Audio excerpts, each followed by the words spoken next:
dahil aasimbulin ko yung aking computer table. Mataas siya, 2 feet yung aking computer table para hindi na sumakit yung likod ko at maging maayos na.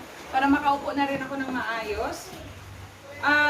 Kinatch na to siya ng kuya ko kagabi kasi ito nga gumawa nga kami ng bagong upuan dito sa sa balkon. Ito yun.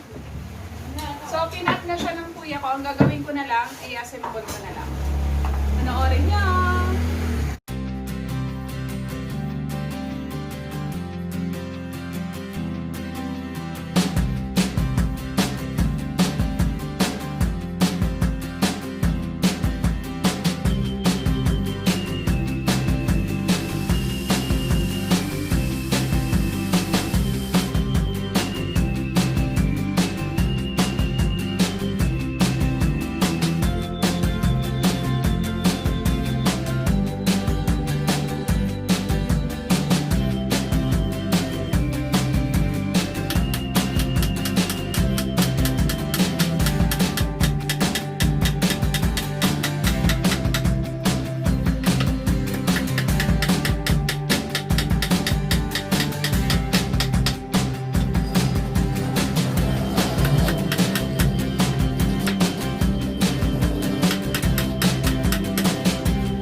So ngayon, may maupuan na ako. Mamaya maganda na yung aking setup para sa aking live.